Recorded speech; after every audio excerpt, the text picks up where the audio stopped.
Russian bots finally exposed by the mainstream media. The worst sports disaster in world history.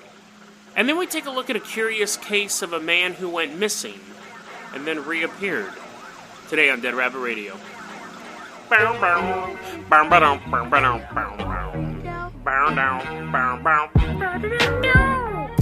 Hey everyone, welcome back to another episode of Dead Rabbit Radio. I'm your host, Jason Carpenter. I'm having a great day. I hope you're having a great day too. You know, this cold is really kicking my butt. And I thought that, and then I thought, where does that phrase come from? Why the butt? Why not man? That's really kicking my head in, or man, that's kicking my feet. Like, why is the butt what's getting kicked? Because the other person who's doing the kicking can really aim for any part of your body, and the butt actually isn't the most vulnerable. Like, it's all cushiony and stuff. So I wonder where that phrase came from. If only I had some sort of magical device program built on my computer that would allow me to enter in that phrase and find the origins, but alas, such a knowledge box does not exist. We got a lot of weird stories for you today. The first story is, I know I don't talk about politics on the show. It is the unwritten but often spoken rule, because there's too much politics in the world. People need a place to escape. However, I can't let this story go by.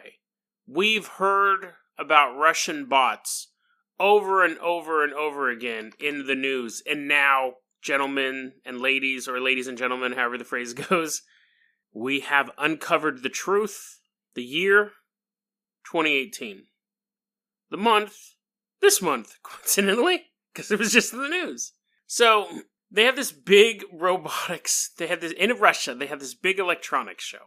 And the presenter was like, it was for youth in technology. It's trying to get them young, trying to get those nerd hooks into those people young.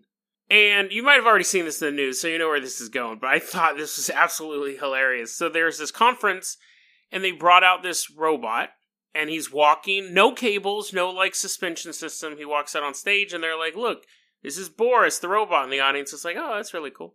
Now, the presenters had him walk out on stage and dance a little bit and talk, and the youth in the audience were like, oh, cool, it's a robot.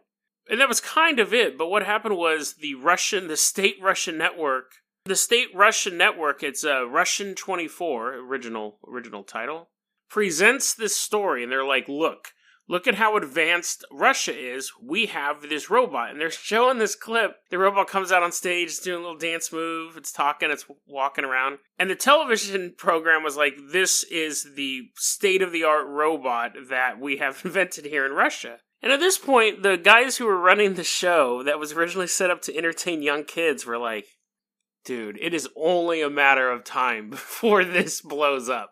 People were like, that is one of the most advanced robots ever. A lot of the robots we have are like tread-based, or they have 4 legs, but to have a robot that could walk on 2 legs with no additional wires or anything like that, and spoiler alert, it was human-sized, robot, is quite advanced.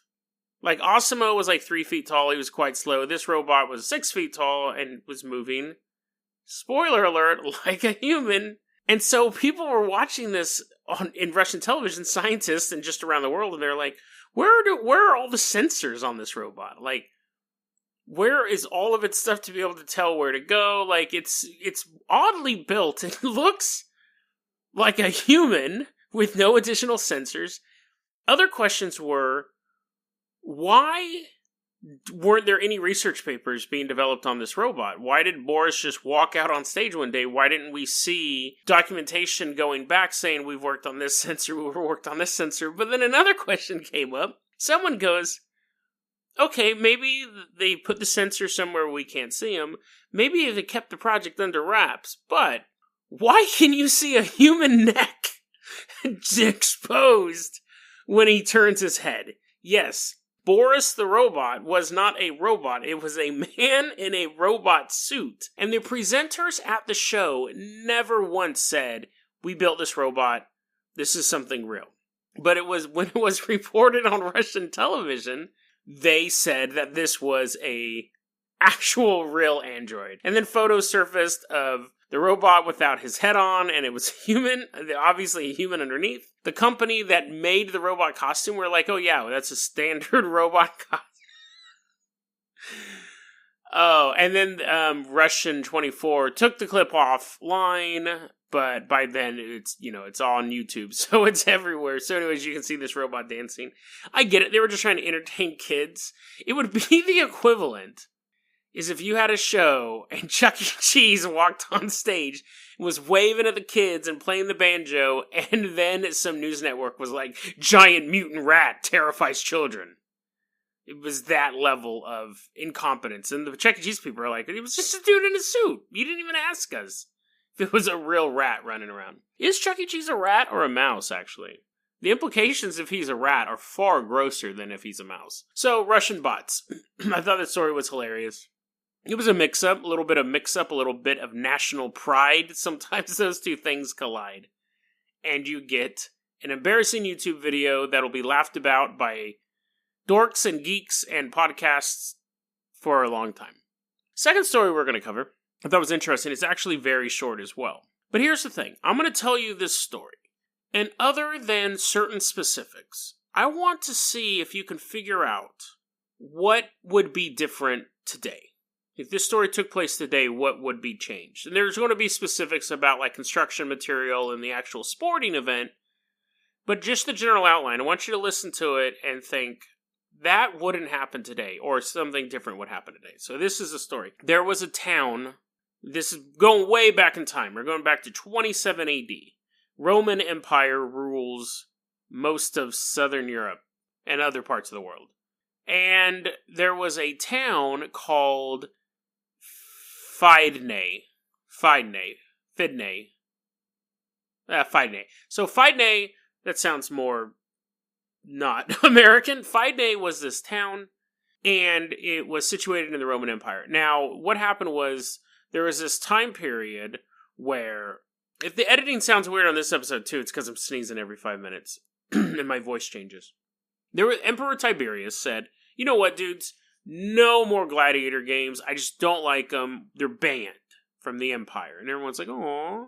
But in 27 AD, for whatever reason, Tiberius goes, you know what? I think we need some gladiator games. And everyone's like, whoa, whoa, whoa.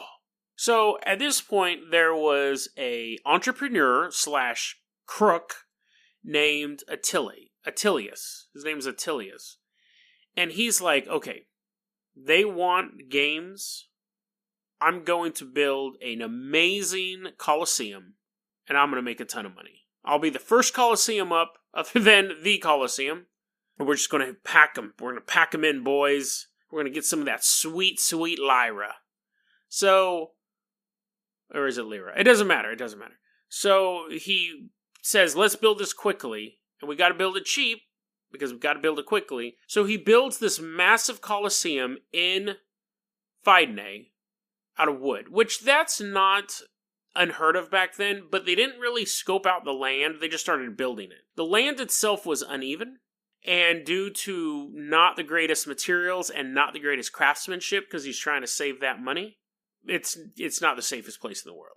So they do finish it, and he's like, hey, come all to the gladiator games. That's all the marketing we do in this time. We just yell on a street corner. That's it. I wonder what marketing was back then. I guess it was probably had to all be viral marketing, word of mouth. What else are you going to do? You didn't have a printing press. I don't even know if they had paper. Didn't they just have scrolls? That'd be really expensive to advertise an event in ancient Rome. Because you pretty much just get a bunch of dudes who are like, hey, were you at the Battle of Marathon? They're like, yeah, sure. And he's like, okay, I need you to run all around the Roman Empire telling people to come to my gladiator games. Like, what are you going to do? Make a bunch of eagles fly around dropping stuff? It would have to be word of mouth. How did you advertise anything back then? There were merchants. I mean, I guess if there was a merchant, you'd be walking down the street and someone would be like, glass bottles, and then you'd go buy a glass bottle. But if you were going to have a gladiator game in a certain town on a certain day, how would you get people? You're like interrupting fortune telling, like people are throwing chicken bones, and it's like, come to Atilius, come to my famous casino, not casino. And it spells like gladiator games Thursday night, only in Fidenae. But anyways, he marketed it somehow, and I know that because it said in an article. That's why I was trying to figure out, well, how did he market stuff? The place is packed because they're like, finally, gladiator games are back. I've always wanted to see people get chopped up. And so the Colosseum is packed full of people, and the games start, and there's like, and they're like, oh no, it's not a cat. It's not a giant cat under the Colosseum. That's supposed to be the sound of the wood creaking. I know that sounded like there's a bunch of tigers. He's like, that's where I put my tigers. He was cutting costs so much. He's like, I'll just put the tigers underneath the stands. Anyways, so no special effects. The place blows up. It just falls apart. The whole Colosseum collapses. It was packed full of people. And we know it was packed full of people because the death toll is anywhere. The death toll. People who actually died, not including the people who were injured or the people who saw any of it. 10 to 50,000 people, and even at 10,000 people, it's the worst sports disaster of all time. There's never been that amount of people killed at a sports game ever in history. 10,000 people minimum died during this. Another historian ramped it up to 50,000. Some people say probably 10,000, another 40,000 injured, but they just collapse. People began to leave their homes to save the people that they could. You had rescue workers all over the place, throwing stuff around. The emperor himself came to Fidenae to assist in the recovery effort. Not like he was like picking up boulders and stuff, but to help maintain order and kind of be there as a presence in the city. Maybe he was picking up boulders, I don't know, but he was there to assist in the recovery effort. And what happened afterwards was that the Roman government said, okay, this can never happen again. Ever happen again. So we're going to make some new laws. One of the laws was that you couldn't build a Colosseum unless you were rich. Like, you had to have a certain amount of money on you before you could build a structure that big. They said, we only want people so it's not a get-rich-quick scheme. You already have money, then you can build a Colosseum. They also made it a law that all Colosseums had to be, or amphitheaters, but they had to be built on a solid, structurally sound foundation, because he was just basically building it wherever he could. And it had to be inspected and certified for safety. Atilius himself was banished, and based on the terminology, some people think he was kicked out of Rome. Other people think he was banished in the sense that he can no longer do any sort of business like that. He was banished from the business of basically entertainment or gladiatory games, and so on and so forth. And I said in the beginning, could you name a part of that story outside of certain specifics that wouldn't happen today? 27 AD is when that story took place, and it is almost to a point exactly what would happen today. It was mind-boggling. When I was reading the story, I kind of stumbled across it somewhere, and I'm reading it and I'm thinking, this is everything. It's so funny because I think we have an idea that like the past people were more like regal or more barbaric or more like thoughtful or more savage or whatever, depending on the region, depending on how you think about it. But this story, I could have changed specifics about this and the date, and you would have thought it took place in 1980 Scotland or 2018 Australia. A guy wants to get rich quick. He builds something really, really cheap. It injures or kills a bunch of people, and new legislation is put forth so that never happens again. That story happens all the time. It's roller coasters, it's swimming pools, it's all sorts of stuff, other sports arenas. And it's funny because I'm reading it and I'm like picturing it, and it's funny to think that like the Roman Senate was probably like getting old-timey phone calls, like people are picking up seashells and they're like, wah, wah, wah, wah, wah, wah, and the Senate's like, if I get one more seashell call about how the Senate needs to legislate Colosseums, I'm going to jump off a bridge. But we haven't invented those yet, so I'm going to jump off this road and just roll around in the dirt, because I know they invented roads. So it's interesting because humans don't change. Yesterday's episode about the Paleolithic deep state, and I was talking about how when the Paleolithic era, the wisest of the people were thinking, let's try to maintain our way of life, let's try to keep humanity strong. And I said, people probably think I'm giving them too much credit, but they were basically humans at that point. This really bears into that point, where These guys, every character in the story still exists today. You have the senators who are like, damn it, we gotta legislate this stuff. You have the greedy person. You have the emperor who is like, has to make I don't want to say make a show, but he has to come out to the disaster area like presidents will go to hurricanes and stuff like that. Even though he had nothing to do with it. Either he was there for a moral reason or he was there for a publicity reason. You have just the average people who wanted to go about their day who fell prey to someone's greed. And then you have the people who ran out of their houses and just were like going about their day and they saw this horrible disaster. Can you imagine going to a disaster scene that had 10,000 casualties? Not to mention the giant cat living underneath the Colosseum. I just think it's an interesting story because it shows how little humans change, despite the fact that the specifics have changed for humanity throughout the years, but humanity themselves, they act in the same ways. This story could have played out any time between 27 AD and today, and you would see those same elements. Fascinating stuff. Okay, we're going to go ahead and move on to our next story. Our last story, actually. I don't like time warps, but time warps and portals and stuff like that, portals to other dimension, always scare me because you think that they're probably one of the most mundane, Fordian, weird things that can happen. Like Bigfoot is just like this big dude who hangs out in the woods. People are looking for him all the time, but he's kind of contained to certain areas. You don't want to see a ghost, don't go to a haunted house. You don't want a succubus to come in your house, don't summon one, stuff like that. But portals are creepy because you just don't know where they're going to pop up. And assuming they exist in the first place. But the idea of like walking through the woods or walking to school or something, and then all of a sudden, warp, you just disappear. And then no one ever knows what happened to you. People are like, oh, whatever happened to Jason Carpenter?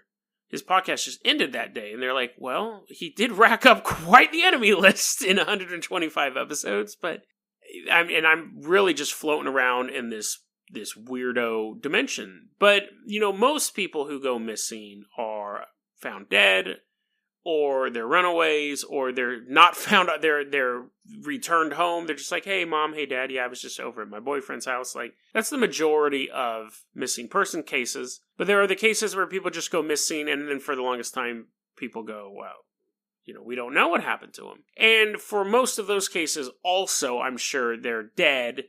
We just never find them. Or they're spirited away to some other country or whatever. But we have this interesting story. This story takes place in the year 1978, and we're in the Lake Michigan area. Now, there has been talk about the Lake Michigan Triangle or the Great Lakes Triangle, how these are areas of abnormal disappearances with boats and airplanes and people and stuff like that. I have a real problem with those designations because I could draw a triangle over any geographical area with high traffic and pick out 10 stories. It's super easy to do. And then go, look at 10 people went missing in the past 30 years. Isn't that weird? And you're like, wait, what? But if I tell those stories right, I can make it sound weird. Really, I could draw a triangle over from Hood River to Portland to, I don't know, somewhere else here, Gresham. And I'm sure all have at least 10 bizarre disappearances. So there was a bunch of women who went actually missing up here in Hood River like a summer or two ago. Or it wasn't just women, they were hikers. And I was like, oh, serial killer. And people are like, no, people disappear from here all the time because they go on hiking trails and disappear. And I was like, I don't know. That was actually before the podcast. But I think they found 2 of their bodies. One of them was weird. One of them jumped in the river or something like that. But anyways, the point being is that you can take any geographical area and draw lines around it and say, there's weird stuff in here. So I really dismiss the idea. I like the idea of the Bermuda Triangle just because it's longevity. I don't really give it much credence as a real phenomenon because boats and planes, it's one of the most highly trafficked areas in the western Pacific Ocean. That's what I'm trying to say. So, but whatever. But these new ideas, they're like, oh, look at this triangle. I don't give much credence to it. There is you know what? I'm not even going to do the episode. Here, hold on a second. This was going to be this. I'm going to say this real quick. I was going to make it its own segment. It's pretty much falls into what I've just been saying. This particular segment of the man, I know it's getting confusing now. Okay, let me back up. So Sean on YouTube sent me a story about a man eating stone, a stone that eats people. And I looked into it, and it was this guy writes kind of this nonfiction, fiction kind of legends of an area, and he's the only person who's ever stated that there's a stone that eats people. And the stone that eats people, it's in Vermont. He's like, maybe a stone's eating them. What? And what he's referring to is in Vermont, there's a thing called the Bennington Triangle. It's a triangle that's full of missing people. People go missing here all the time. Listen to this craziness. From 1945 to 1950, 6 people went missing in the wilderness. So, I mean, like, that's nothing. Like, they'll always draw, and thanks, Sean, for the recommendation. Like, I'm not saying that it was a bad story or anything, but I couldn't really feel anything more in that. Some of the disappearances were weird, like it could have been a killer, but it doesn't mean. One of the stories was a kid was sitting in his car and the mom went to go to the grocery store, and when she came back, the kid was missing, and they never found him. How did a rock eat him? Like, how is this author saying that maybe rocks are eating people when one of the missing people is a kid in a car? Was he listening to rock music and it came out of the speakers? So, Bennington Triangle, the Great Lakes Triangle, the Michigan Triangle, all that stuff. I don't really give it any credence. But the reason why I'm talking about it is because this particular, and again, thanks, Sean, for the man-eating stone story. The reason why I'm talking about all of the triangle stuff is because people have tried to take the actual real-life story of Stephen Kubacki and fit it into this weird mystical stuff. Yeah, a couple boats and planes have gone missing in Lake Michigan. It's a giant lake. Basically a sea. Stuff's gonna sink. But anyway, so Steve Kubacki. It's February. It's 1978. Lake Michigan. He says, hey mom, hey dad. He's an adult, but whatever. Hey mom, hey dad, I'm going to go skiing. I'm going to go ski in the area of Lake Michigan. Because it's all frozen. And they're like, okay, son, see you later. So he goes out to the lake. Now, he doesn't come home. And at first people are worried, but then more time passes and they're like, well, that's weird. Steven's not someone who's just going to disappear. So they begin searching for him. They find his footprints leading up to a frozen lake. They mysteriously stop. Now my first, and I could be wrong on this, but my first idea when I read that sentence was, can you leave footprints on ice? Like, if you're walking on the lake, if they lead up to the lake and he was going to walk across the lake, do you leave footprints on ice? How does snow sit on an ice lake? I don't know. But anyway, so his footprints led up to that. They found, I think it was his jacket by the side of the lake. And then oddly enough, when they were continuing searching for him, when they doubled back to that area, they found his backpack as well. I'm always also a little iffy on that type of stuff, because it means either someone set the backpack there, what's more likely was the backpack was covered up by the snow or whatever. But anyway, so that was the story. 15 months later, there is a knock on the Kubacki family door. They open it up, and there's Stephen. And Stephen, this is a weird story, and you could read into it a lot of different ways, but Stephen basically tells his family, he goes, I don't know what happened to me for the last 15 months. No idea. He goes, all I know was that I just woke up 40 miles from my home, where I'm at right now. Mother, father, you recognize me, right? They're like, yeah, Stephen, quit being a weirdo. Just tell us the story. And he goes, okay, sorry. He goes, what I remembered was I woke up 40 miles from this home. I was wearing clothes that weren't mine. I had never owned these clothes before. And I was carrying a satchel, which is not mine. And the satchel was full of maps. But I'm home. And the field he ended up in, that was 40 miles from his family's home, was 700 miles from Lake Michigan. And that's it. He has refused to give comment on this story. He doesn't talk about it at all. He's actually a practicing psychologist in Seattle now. He's a real person. He really did go missing, all that stuff. And he doesn't talk about it. You answer no questions. He says, I don't remember. Now, let's unpack that for a bit. One, people go missing on purpose all the time. They're called runaways. And that's possible. And then he may have had a change of heart and decided to come back home for whatever reason. Two, he could have gone through some sort of weird portal and have no memory of what happened. And just woke up in the field and be like, what? Where am I? Whose clothes are these? What's the satchel? Maps! Like, he could have had that progression of realizations. But there's also the possibility that he disappeared and does remember what he saw, but he knew that, one, if he told anyone, they'd think he was crazy, think he was making it up, and two, if he told anyone for the rest of his life, people would be asking him, so how did the gnomes taste? So what Pinkleberry was the best one to write on in your magical adventure in that other dimension? Like, he could have just been like, you know what, that was a horrible place. I mean, it was full of magic and whimsy and wonder, but I don't want to talk about it the rest of my life. I'm just going to tell people I forgot and move on. Quite odd. And you know what's interesting, too, is that I'm surprised. Every article I read kind of had the same information, which makes me a little suspicious about the story overall. But you would think if someone went missing and they had this search effort for him, generally they bill the family if the person ran away. Like, if you went missing and then it turns out because of your own negligence, you went missing or you were just running away, they'll sometimes bill the family, and that didn't happen in this case. But who knows? It was funny because the thing that intrigues, I think, everybody when you hear that story is like, maps? What are the maps? Like, what maps of what?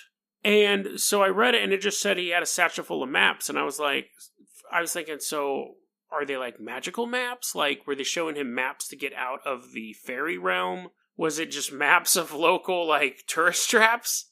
And then I read another article, and it said he had a satchel full of strange maps. And I go, you're making that part up. You added that word in. Because if they were strange maps, you would definitely tell us why they were strange or what was strange about them. They're just adding to the mystery. Strange maps. Whatever, dude. Like, don't add stuff. Don't make stuff up. The story's weird enough. You don't have to add in strange maps. Because what? What was strange about them? Anyways, so who knows? Who knows if the story's real? The story could be totally made up. He could have made it up. It could be an internet legend, and the guy really exists. That's why he doesn't want to talk about it. He's like, ugh. But let's assume that it's real for a second. Does he still have those maps? Where do those maps lead? Has he ever gone back to that area? Does he know what happens to missing people? And the scariest thing of all is that if he did go to a place of magic and wonder and whimsy, he probably would talk about it. But if you experienced some of the worst torment of your life, it was like just an active war zone of hate and violence, you'd want to forget about it too. So, did Steve Kubacki disappear? Was he one of the lucky ones who reappeared back into our reality? Only he knows the answer. But I still stand by my original statement that portals are scary. Maps are not. Dead Rabbit Radio. I wonder what type of clothes he had. I wonder if he had, like, snazzier clothes. Like, nicer clothes. He's like, man, I need to go to the portal more often. It's like a shop in a mall. It's like next to 17 again. No. It's next to Forever 21 and the Taco Bell food court. It's like the portal. It's just like this, whoa, whoa, whoa, whoa. And you walk in, you come back out with someone else's clothes and a satchel full of maps. If I was a fashion designer, I would add satchels of maps to all of my clothes next season. DeadRabbitRadio@gmail.com is going to be our email address. You can also hit us up at Facebook.com/DeadRabbitRadio. Twitter is @JasonO'Carpenter. Dead Rabbit Radio is the daily paranormal, conspiracy, and true crime podcast. You don't have to listen to it every day, but I'm glad you listened to it today. Have a great one, guys.